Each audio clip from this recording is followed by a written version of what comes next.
Mikel Arteta melakukan banyak eksperimen selama laga pramusim Arsenal. Sejumlah taktik ia coba saat melawan Nuremberg, MLS All Stars, Manchester United, hingga yang terakhir melawan Barcelona. Otak-atik taktiknya ada yang berhasil, ada yang gagal. Jika Anda memperhatikan dengan seksama, Mikel Arteta memberikan peran baru dan posisi baru bagi para pemain andalannya. Perubahan apa saja yang dilakukan oleh Mikel Arteta selama pertandingan-pertandingan pramusim ini? Dan apa tujuan akhir dari eksperimen ini? Mari kita simak selengkapnya. Proses menjadikan Arsenal sulit ditebak. Untuk menghadapi musim baru nanti, Mikel Arteta memang tengah mempersiapkan strategi baru, yang menurutnya akan membuat mereka lebih sulit dikalahkan. Ide Arteta adalah untuk menjadikan The Gunners lebih sulit ditebak, dan hal tersebut akan membuat lawan lebih sulit untuk menghentikan mereka. Akan ada yang baru dalam formasi dan sistem bermain Arsenal musim depan. Eksperimen pun telah dilakukan oleh Arteta di laga pramusim ini, di mana Declan Rice, Kai Havertz, dan Martin Odegaard bermain sebagai lini tengah untuk pertama kalinya. Namun ketiganya sempat kurang memberikan pengaruhnya ketika Arsenal kalah 2-0 dari Manchester United. Itu adalah pertama kalinya Arsenal bermain dengan 4 pemain di tengah, dan 3 dari mereka belum pernah bermain untuk Arsenal. 3 dari 4 pemain juga mereka belum pernah bermain bersama sebelumnya. Selain itu, Declan Rice dan Kai Havertz bermain sebagai starter untuk pertama kalinya saat melawan Manchester United. Jurrien Timber juga bermain dan menjadi bek kanan terbalik, berpindah area dari posisi fullback sebelumnya. Selain itu, juga ada perubahan peran lainnya. Martin Odegaard tidak lagi menjadi pemain yang memulai tekanan pada lawan. Artinya dia sedikit lebih ke dalam ketika tidak menguasai bola. Dan saat Jurrien Timber bermain sebagai pengganti Ben White, itu juga merubah sebagian dari peran Odegaard dan Bukayo Saka. Perubahan posisi dan peran pemain. Laga The Gunners kontra raksasa Katalan berlangsung dalam tempo tinggi. Intensitasnya mendekati partai kompetitif. Saat laga melawan tim Katalan tersebut, pola pertahanan Arsenal menarik untuk dibedah. Kai Havertz tampak bergantian dengan Martin Odegaard.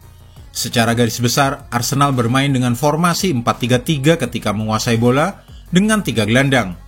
Namun saat menekan skuad Barcelona, formasi Arsenal berubah menjadi 4-4-2. Musim lalu, Odegaard bergabung dengan penyerang, sementara Saka berada di samping Partey di lini tengah. Saat melawan Manchester United, Havertz lebih maju, dan Odegaard bermain lebih ke belakang bersama Declan Rice. Dan saat melawan Barcelona, kita melihat keduanya saling berganti posisi, tergantung di mana bola berada. Ini merupakan sesuatu yang perlu diamati dengan seksama. Proses adaptasi strategi baru Arsenal. Saat musim lalu, setelah mendominasi di awal musim, pada akhirnya lawan-lawan Arsenal mampu menyusun rencana yang lebih baik untuk menghentikan serangan Arsenal dan melawan tekanan Arsenal. Lawan-lawan Arsenal mulai memenuhi kotak pertahanan dan bermain dengan bola panjang dari atas, berusaha menghentikan serangan cepat Arsenal dan memanfaatkan ruang yang ditinggalkan karena pergerakan Zinchenko. Kemampuan lawan membaca strategi Arsenal ini yang menjadi masalahnya. Mereka sudah hafal dengan cara bermain Arsenal. Hal ini membawa kita kembali pada kutipan Arteta untuk menjadikan Arsenal sulit ditebak dan menjadikan mereka lebih sulit untuk dihentikan oleh lawan. Meski lawan mereka nanti pada akhirnya pasti akan mampu membuat strategi baru untuk menghadapi strategi Arsenal, tapi jika lebih sulit untuk mengetahui bagaimana Arsenal akan mengatur formasi, maka akan lebih sulit untuk merencanakan bagaimana cara bermain melawan Arsenal. Bagian pertama agar rencana Arteta ini bisa terwujud adalah dengan membawa masuk para pemain yang dibutuhkan di bursa transfer. Ini sebagian sudah dilakukan. Bagian kedua yang saat ini sedang berjalan selama pramusim, yaitu memastikan para pemain mampu beradaptasi dengan beberapa sistem baru. Tentunya pasti akan ada periode penyesuaian. Penyesuaian tersebut bisa berlanjut hingga musim depan berakhir, bahkan bisa menyebabkan kehilangan beberapa poin pada prosesnya.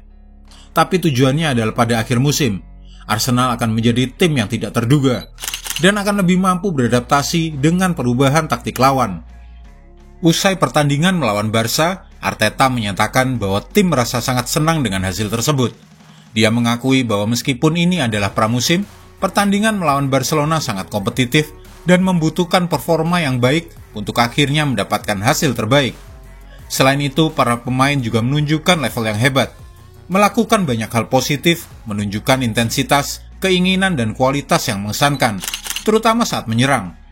Tur di Amerika Serikat ini telah menjadikan perjalanan positif bagi Mikel Arteta, dengan mencetak 5 gol melawan MLS All Stars sebelum kalah dari rival Premier League Manchester United dengan skor 2-0.